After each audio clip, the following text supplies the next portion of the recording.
Baik, Assalamualaikum warahmatullahi wabarakatuh. Bismillah, tawakkaltu ala Allah, la haula wa la quwata illa billah. Asyhadu an la ilaha illallah wa asyhadu anna Muhammadar Rasulullah. Allahumma salli ala sayyidina Muhammadin wa sahabatihi ajma'in amma ba'd. Malam ini kita lanjutkan dalam tema besar mencari Tuhan pada poin ke 131. Bismillahirrahmanirrahim. Waznu ma'rifatika ka wazni nadamika. Seberapa kokoh, seberapa bobot kemakrifatanmu adalah seberat rasa kesedihanmu. Jadi untuk mengukur bahwa ma'rifatmu kepada Allah itu beratnya berapa, diukur dengan beratnya rasa sedih yang ada dalam hatimu. Semakin engkau banyak bersedih hati, semakin engkau mengenal Tuhan. Tetapi ini kecenderungan manusia pada umumnya. Yang ada bukan kesedihan, tapi yang selalu diingat itu adalah kebanggaan atas segala kebaikan-kebaikan yang dilakukan. Keburukan-keburukan yang kita lakukan hampir kita tidak ingat, atau juga kita tidak mau mengingatnya. Ketika kita berbuat baik, muncul keinginan ingin dilihat orang. Betul nggak? Tapi kenapa kita berbuat buruk, kita sembunyikan? Itu yang jadi masalah. Jadi untuk mengukur levelnya sudah level apa kemakrifatanmu, yaitulah diukur dari rasa sedihmu ketika engkau melakukan dosa-dosa. Sampai untuk itu saya berpesan kepada teman-teman, nanti ketika engkau menghadap Allah di hari akhirat, tolong jangan bawa daftar pahala-pahalamu. Sebaiknya kau bawa daftar dosa-dosamu itu. Itu yang akan berkenan di sisi Allah. Allah akan marah ketika engkau membawa daftar pahala-pahala. Ya, paling tidak Allah mungkin akan mengatakan, aku tidak butuh dengan kebaikan-kebaikanmu itu. Memangnya aku butuh? Ya, itu terserah kamu. Nurut silakan, nggak ya udah. Mau percaya silakan, enggak ya, ya udah.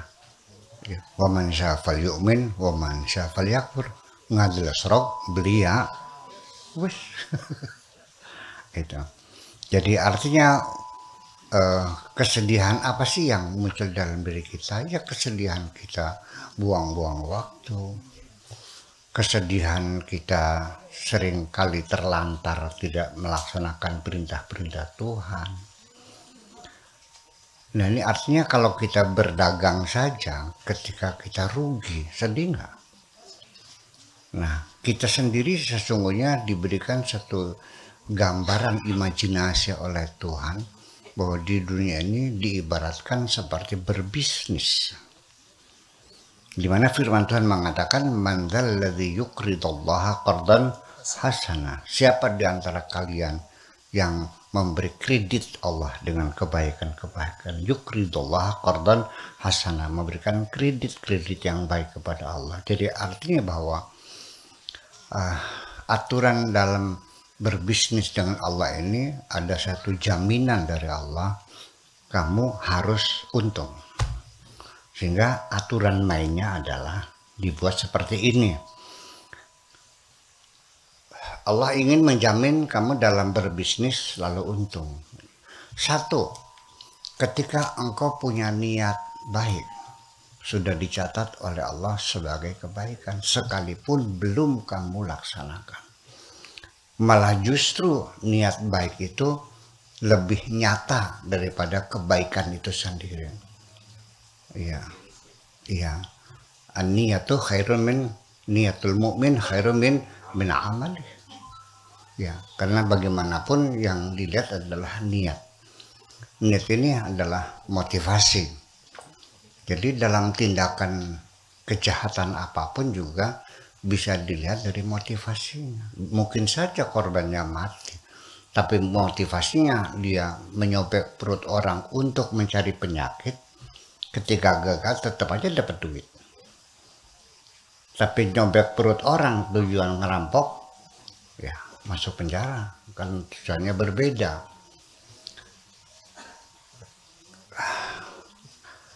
Apa sebabnya orang itu tertuduh membunuh? Ya karena terindikasi atau juga ada laporan bahwa orang itu sering mengancam. Ada maksud akan membunuhnya. Ketika dia mati, yang dicari bukan setan nggak kelihatan. Siapa dia punya musuhnya, siapa musuhnya. Nah itulah kita pelajari semacam itu. Jadi artinya itu satu, bahwa ketika kita punya niat baik, sekalipun belum dieksekusi, itu sudah dicatat oleh Allah sebagai satu kebaikan. Tetapi ketika engkau bermaksud ingin berbuat jahat, belum ditulis sampai Anda melakukannya. Jadi hukum di dunia juga sama. Ya, ini ada Pak Dik nanti bisa dijelaskan lebih jauh. Bahwa ketika orang bermaksud jahat, bisa ditangkap enggak? Enggak. Iya. Kapan ditangkapnya? Ketika dia melakukannya. Kalau belum, ya nggak bisa. Orang itu ditangkap, diadili karena bermaksud. Nah, logika semacam itu seperti apa? Adalah untuk menjamin ketika engkau berbisnis dengan Tuhan, kamu pasti untung.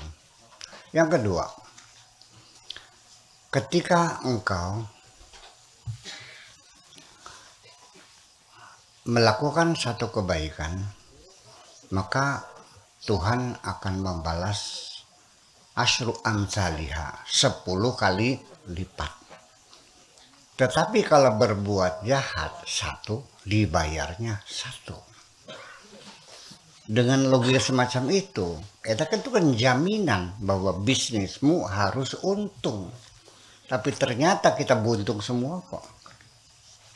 Ya kenapa? Disitulah yang jadi persoalan.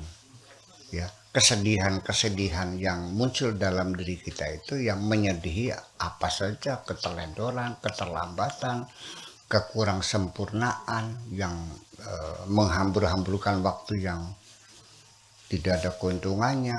Sebagaimanapun juga ketika kita berbisnis, ya buang waktu juga satu kerugian.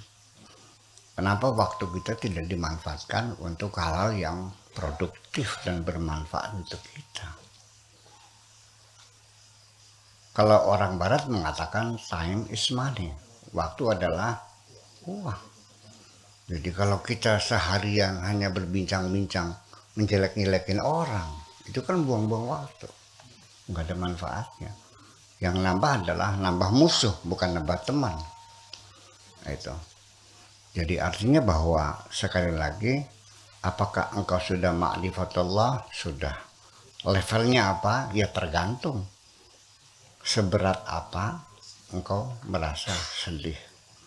Nah, kesedihan ini bukan kesedihan anak mati, bukan kesedihan suami mati, tapi kesedihan atas diri kita sendiri yang tidak mengabaikan dan tidak memperhatikan segala perintah-perintah Tuhan dan larangan-larangan Tuhan.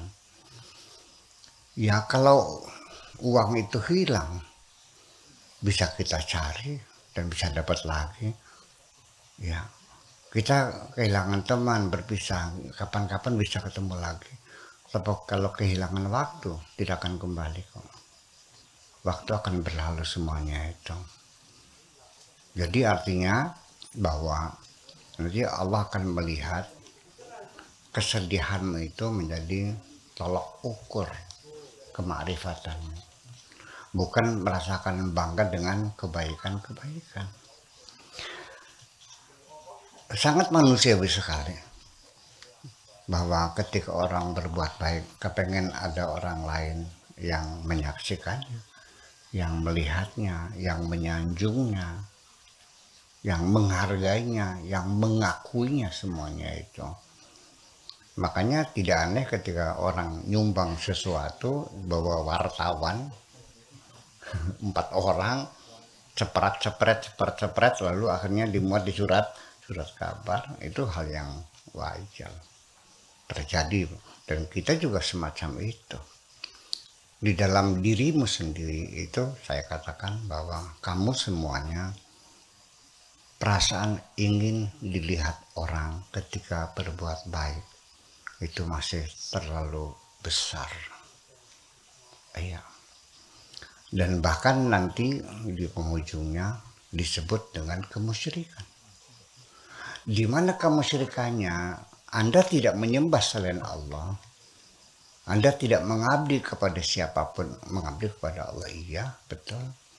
Sholat dilaksanakan, betul. Zakat dikeluarkan, betul.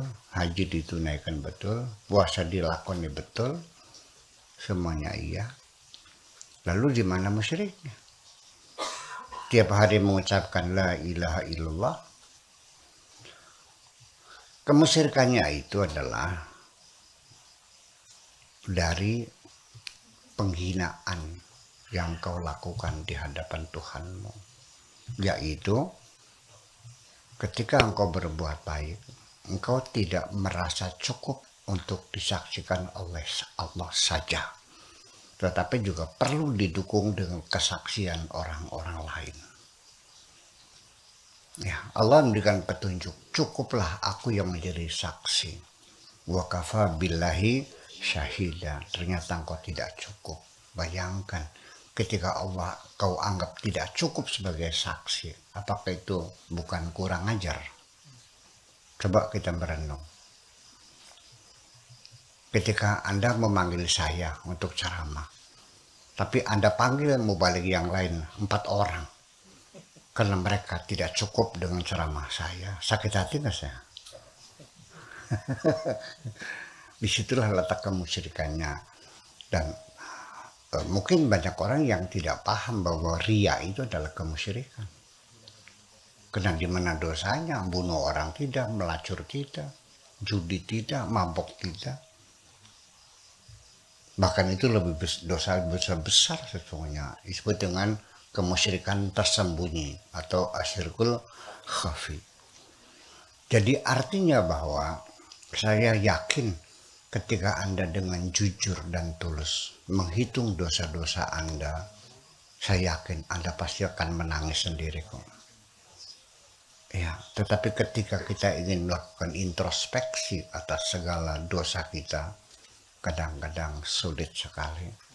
Karena dalam introspeksi ada keberatan-keberatan, kesulitan-kesulitan, yaitu sulit untuk jujur terhadap diri kita sendiri. Itu aja.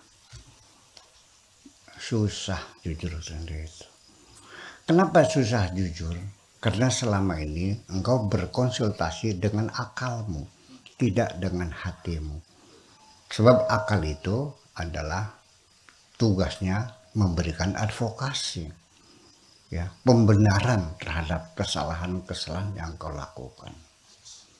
Ya, ketika engkau berkonsultasinya dengan hati, hati akan jujur.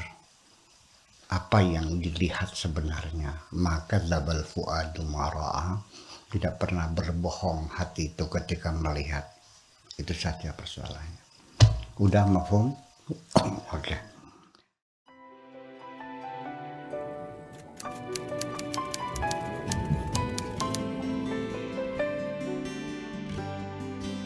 Aku hanya ingin berbagi kebahagiaan dan tidak menggurui siapapun. Terlalu sulit bagiku untuk menyalahkan siapapun. Akan tetapi apabila ada orang yang ingin mengisi raporku, tentu aku sangat gembira sekali. dan kujamin aku tidak akan sakit hati sedikit.